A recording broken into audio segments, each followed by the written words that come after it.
working hours on Network Rail between the hours of 1:30 and 4:30, and that's when all the trains are shut and the station's closed. That's the only time you use the shut. That's your period of sort of, right, make sure you're ready for that point to go. Then you think within them three hours, you've got to get it back to the position again where it can open up. So it's really short time frame to work.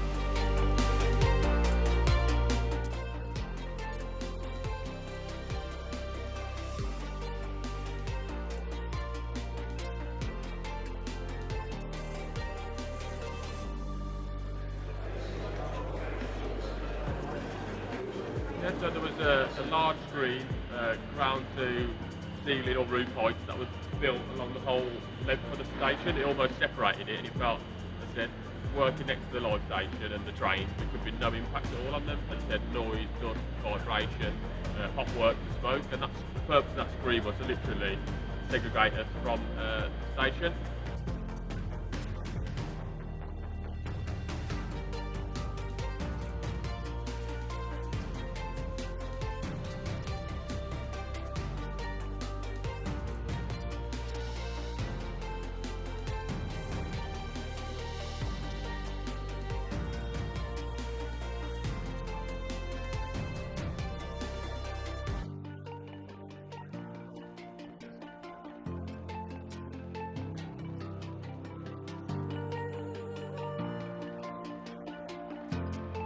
Our engineers were involved in the ECI stage, that's early contractor involvement. So our engineer at the time was involved in helping Network Rail and Scans at the time to show them how the best ways, safest ways to do the project. He was involved on that phase, and then that helped when coming to deliver. The same engineer followed on to redo the job on the drawings better than anyone.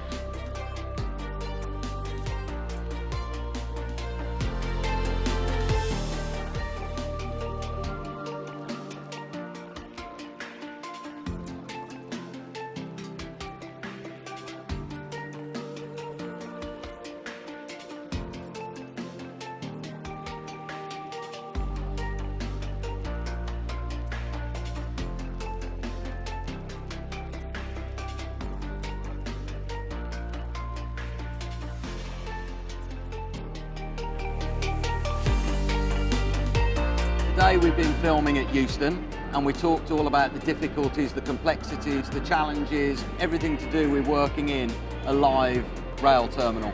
Mark and James are here, and they were responsible for delivering the engineered solutions that we came up with to solve some of the challenges of removing a huge amount of concrete, again within a live station, but also having to protect and retain this pinned arch structure, which proved to be one of the huge complications on the job. It works sort of like a bow and arrow. Can you imagine, as we're taking the concrete out below, the roof wants to sort of kick outwards. So as a solution to that, we had tension ties in three positions here to maintain the roof structure as we took out the concrete.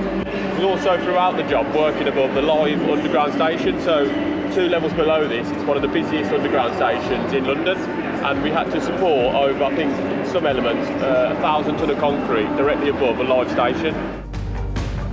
Solutions for that were pre-tensioned mega short props. Essentially, we had to pre-tension them because of the load that was coming on. We had to be ready for that load, and then we slowly reduced the load onto the prop itself. So preloading it? Preloading it, yeah. And then we monitored the tension as it's preloaded, then as we removing the structure, we carefully monitored the load going onto it, and that was all monitored. And just explain, this is hydrocapsule, is it, the work that we did? It was, yeah. And it's basically plates with hydraulic rams in? Yeah, and there's like almost a rod between there's like a triangulated propping system with a rod at the bottom, which was the tension. And then as the structure was released, you could monitor the tension and the load, and then carefully load it onto that. And eventually that propping scheme was picking up this whole concrete structure above a live underground station. Working in a live station is very challenging. We use a lot of different methods to overcome that. So there was either drilling and bursting, props with pulverisers because of the power. That's it, wire sawing? Yeah, wire sawing. So there was a hell of a lot of different methods we had to use to overcome the challenges we faced. There were 6 areas of work, so 6 area supervisors. We were working day, night, weekends, so you can imagine it was full on at periods. And how long were we here for? So project two and a half years, I believe, we Yeah. was actually completing works here. We handed it over, I think it was 2019, and then since that, the bridge here you see here was introduced. So we had a lot of demolition down the bottom there, so this bridge could be installed, and this side here as well. When we're working during weekend possession again, there was an escalator that had to be removed that went directly onto Leek Street. Again, that had to be done day and night shift, and obviously we was handed an award at the end of that for obviously the professionalism from the Coleman team on that particular element of works. So it's great to be part of. This area was used for material disposal, so we made it into a bit of a haul road down here. The bins were positioned along this hoarding line, and we'd had a rubber duck loaded machine, so all the material was brought out for the site, into bins here, and then loaded out to the entrance that leads onto Leek Street down the bottom. Thousands and thousands of tons of material had been transported through here, so it's a very, very busy area. It had to be managed well, planned and coordinated. And this project was another one of our projects that secured a World Demolition Award, right? Exactly, Yep. yeah. So very proud of that to add to the list. And As I said, the scale and all the different methods we had to come up with, the sheer amount of temporary works, it was just a massive job, and the fact that it won a World Demolition Award, it's great to sort of get that recognition after all the hard work that went into it.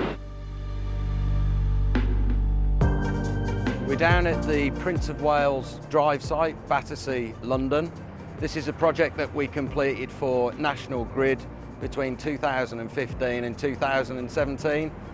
It was to take down a MAN gas holder, which was 90 metres in height, steel cylindrical structure, 3 very old gas holders, which you can see part of it here behind me, has been reincorporated into the new works. This was actually a world first, something that we engineered, something that had never been done before.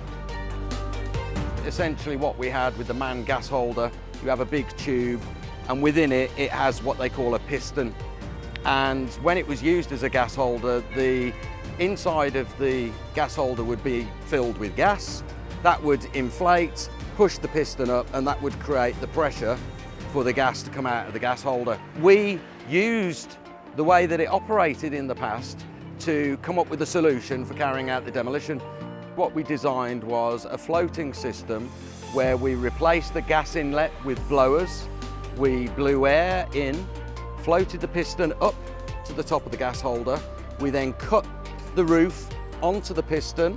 We had cylindrical cranes, or cranes going around in circles on steel rails. We then used diamond cutting techniques, cold cutting technology, where we optimised the cutting and lifting sequence to take the panels down piece by piece. So using the cold cutting technology, we were able to take it down, lifting the panels down in 3 or 4 ton sections down to the ground for processing. The other 3 underground gas holders, they were taken out in the normal way that we would carry out this work. This was a multi-million pound project, lasted for 2 years, went really, really well. So to come back down here for the first time since is really phenomenal. To see all the new housing, like I say, great to see that they've kept some of the old gas holder up here. We had some interesting neighbours, the rail line Battersea Dogs Home, and of course the new Battersea Power Station, or the refurbished Battersea Power Station. So yeah, extremely challenging project, really, really exciting, and definitely one that we're really proud to have on our CV here at Colemans.